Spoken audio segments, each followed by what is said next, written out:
हो गया काम शुरू। अच्छा बेटे, आपके सिलेबस में शामिल है खतूत नवीसी। बेटा जी, खत तहरीरी अंदाज में अपनी बात दूसरे तक पहुंचाना। देखें बेटे, खतूत नवीसी में एक तो रिवायती खतूत होते हैं, एक होते हैं गैर रिवायती खतूत। देखें बेटा, रिवायती खतूत वो होते हैं जो पूरे तरीके के साथ उसका स्टार्ट, उसका एंड, उसका मिडल, लाइन, लेंथ के पूरे हिसाब से जो खत लिखा जाएगा वो रिवायती खत होगा। और गैर रिवायती खत ऐसे ही आप पर्ची पे कोई पैगाम लिख के भेज दें वो भी खत होगा, लेकिन उसको हम गैर रिवायती खत कहेंगे। तो जी, लव लेटर दोनों तरह के हो सकते हैं, रिवायती भी हो सकते हैं, गैर रिवायती भी हो सकते हैं। अच्छा बेटे, रिवायती खतूत और गैर रिवायती खतूत, ये आपको पता होना चाहिए कि आजकल टेक्नोलॉजी के दौर में जहां बहुत सी चीज़ें ख़त्म हुई हैं वहां तकरीबन खतूत नवीसी भी ख़त्म हो चुकी है। यानी अब खत नहीं लिखा जाता। देखें बेटा, आप कोई खत लिखे, उसको फिर डाक में डाले, फिर वो जाके पहुंचे तीसरे चौथे दिन, फिर वहां से जवाब आए, हफ्ता 10 दिन इसी प्रोसेस में गुजर जाते थे। तो बेटे वो उस वक्त की बात थी जब कम्युनिकेशन इतनी तरक्की याफ्ता नहीं हुई थी।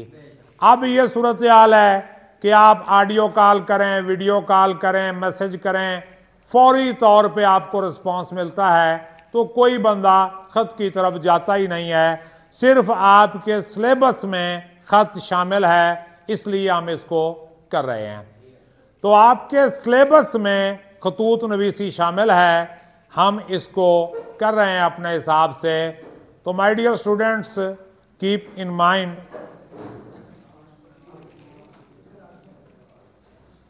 अच्छा बेटे, इधर देखें बोर्ड की तरफ।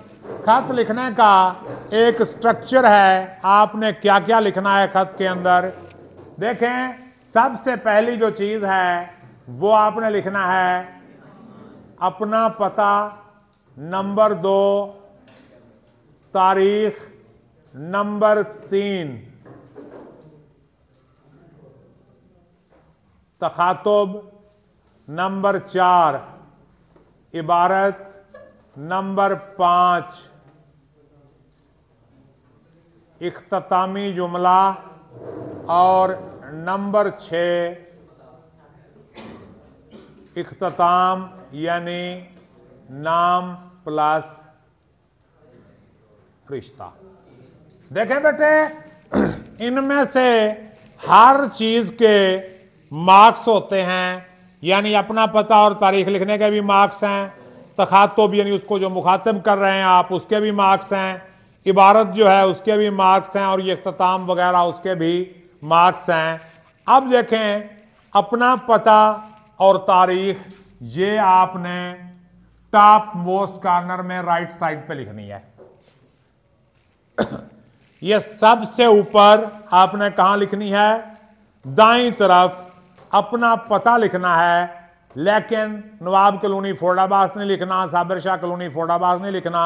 खत है दो टाइप का, एक वो जो आप रियल लाइफ में लिख रहे हैं, एक वो जो आप एग्जामिनेशन हॉल में लिख रहे हैं। तो जो खत आप रियल लाइफ में लिख रहे हैं वहां तो आपने अपना पता लिखना है, लेकिन जो इम्तिहानी कमरे में आप लिख रहे हैं तो उसके लिए आप इम्तिहानी एड्रेस लिखेंगे, क्योंकि पेपर में आप अपना नाम नहीं लिख सकते, शहर का नाम, इदारे का नाम नहीं लिख सकते।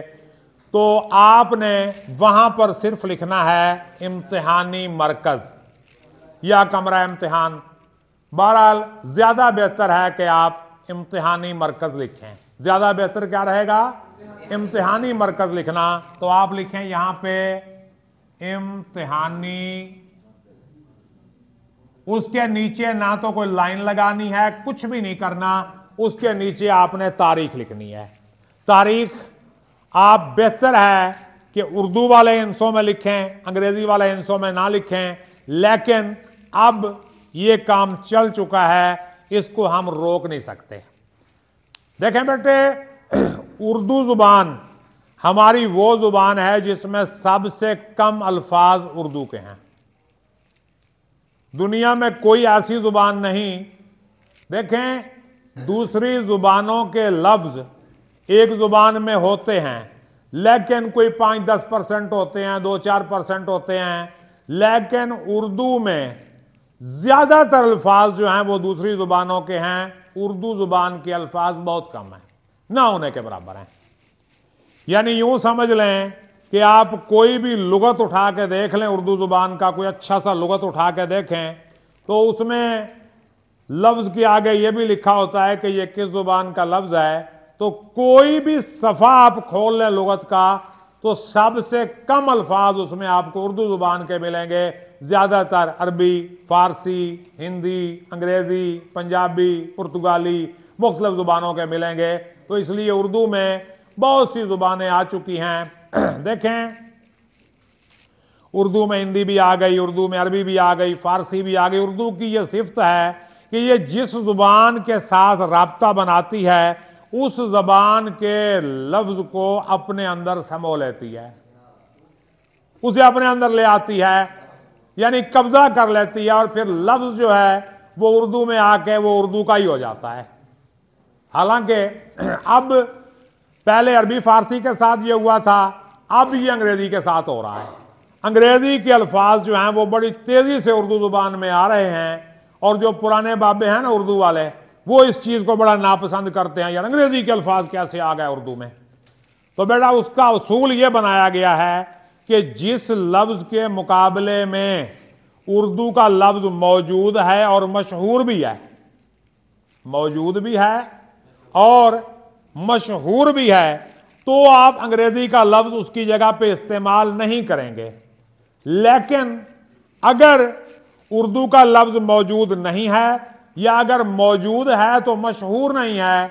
अब देखें हम बोलते हैं स्कूल, अब स्कूल के लिए उर्दू में लफ्ज़ मदरसा मौजूद है, लेकिन मदरसे का नाम आते ही हमारे जहन में वो आ जाता है जहां पे कुरान और हदीस की तालीम दी जाती है, इस्लामी तालीम दी जाती है। इसलिए हम जो लफ्ज़ इस्तेमाल करते हैं, ये बेटा दे दें, हो गई हाज़िरी जी, आप सुकून से बैठें, ज़रा दे दें मुझे।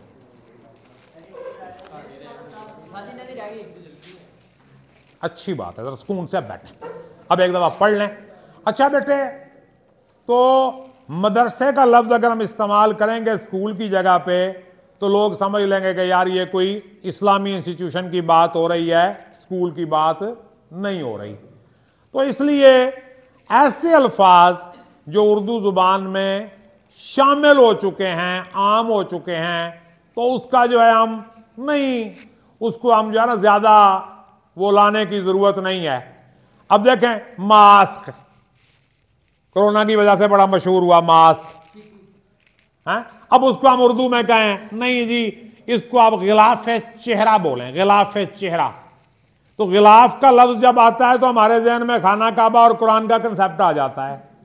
यानी जिस कपड़े से हम कुरान पाक को ढांपते हैं या जिस कपड़े से हम खाना काबा को ढांपते हैं वो गिलाफ होता है, कंसेप्ट गिलाफ का आ जाता है। अब गिलाफ है चेहरा, तो क्या चेहरा कुरान के बराबर है या काबे के बराबर तो गिलाफ चढ़ाया हुआ है? दैट मीन्स मास्क, उसे हम क्या कहेंगे? मास्क। तो बेटे ये जो लफ्ज चल गए हैं ना उर्दू के अंदर, ठीक है कोई मसला नहीं, लेकिन आप जबरदस्ती जो है ना वो ना डालें किसी लफ्ज को। वो बाज बंदे हैं ना वो अपने आप को बड़ा तलीम याफ्ता जाहिर करने के लिए फिक्रे के अंदर 2-3 अंग्रेजी के लफ्ज जबरदस्ती ठोंस देते हैं, तो ये ऐसा नहीं करना चाहिए। तो बहरहाल बेटे इम्तिहानी मरकज के नीचे आपने तारीख लिखनी है। तारीख में पहले आपने लिखनी है तारीख, उसके आगे लगाना है ये खत्मा।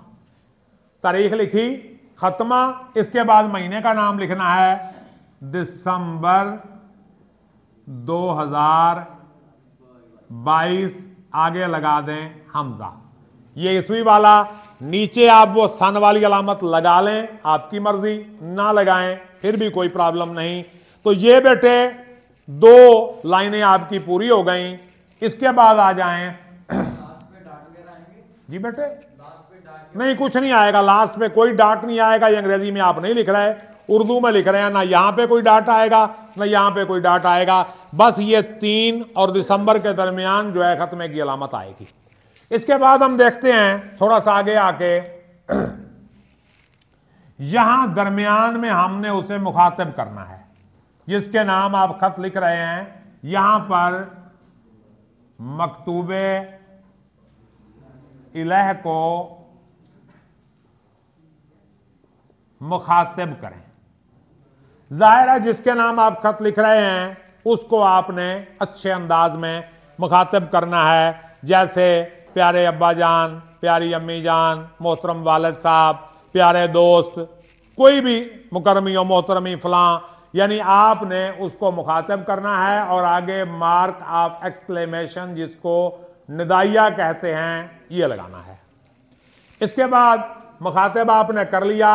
इसके बाद आप इबारत शुरू करें। सलाम आपका करने को दिल कर रहा है तो लिख लें, बेहतर यही है कि लिख लें। तो यहां से या यहां से, बल्कि बेहतर है कि यहां से आप शुरू करें, अस्सलामो, और ये देख लें अस्सलामु अलैकुम में ये मीम पर हम पेश डालते हैं, दरमियान में वाव नहीं होता, और ना ही हम इसको लिखते हैं इस्लामो अलैकुम कि लाम काट दी और सिर्फ लिखा हुआ इस्लामो अलैकुम, ये गलत है। हमने अस्सलाम ये लाम भी डालनी है और मीम पर पेश डालनी है, दरमियान में वाव नहीं डालनी।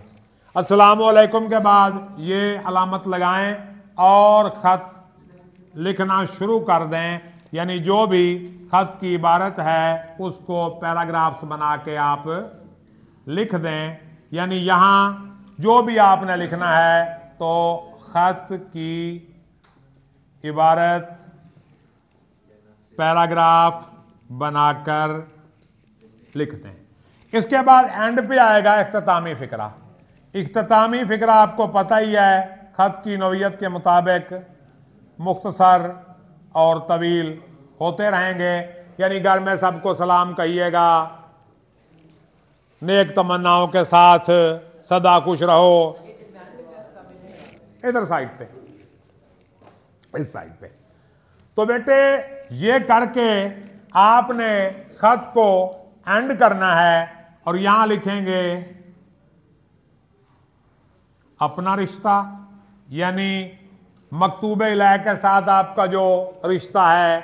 जैसे वालिद साहब के नाम लिख रहे हैं तो आपका बेटा, भाई के नाम लिख रहे हैं तो आपका भाई, दोस्त के नाम लिख रहे हैं तो आपका दोस्त, किसी अजनबी के नाम लिख रहे हैं तो आपका मुखलिस, आपका मुखलिस। तो इस तरह आपने इख्तितामी फिक्रे के बाद अपना रिश्ता लिखना है और नीचे लिखना है अलिफ, बे, जीम और इनके दरमियान जो है खत्मे लगाने हैं। तो बेटा ये हमारा खत लिखने का तरीका है। इस अंदाज से हमने खत लिखना है। इसके 5 नंबर ऊपर और नीचे के हैं और 5 नंबर इबारत के हैं, लेकिन मिलेंगे उसी वक्त जब दोनों चीजें मौजूद होंगी। आप समझें कि हम ऊपर और नीचे वाली इबारत ना लिखें, सिर्फ दरमियान वाली इबारत लिख दें और नंबर मिल जाएं, बिल्कुल नहीं मिलेंगे। और अगर आप कहें कि हम सिर्फ ऊपर और नीचे वाला स्ट्रक्चर लिख दें, दरमियान वाली इबारत को हम छोड़ दें और हमें नंबर मिल जाएं, तो बिल्कुल नहीं मिलेंगे। नंबर उस वक्त मिलेंगे जब दोनों खाते जो हैं वो पूरे होंगे, इधर से भी और इधर से भी। इस हवाले से कोई सवाल आपके जहन में आता है तो पूछ सकते हैं खत के हवाले से। जी बेटा, किसके आगे? जी जी, यहां भी खत्मान है, तीनों खत्म आएगा, अलिफ, बे, जीम, तीनों में खत्मा आएगा।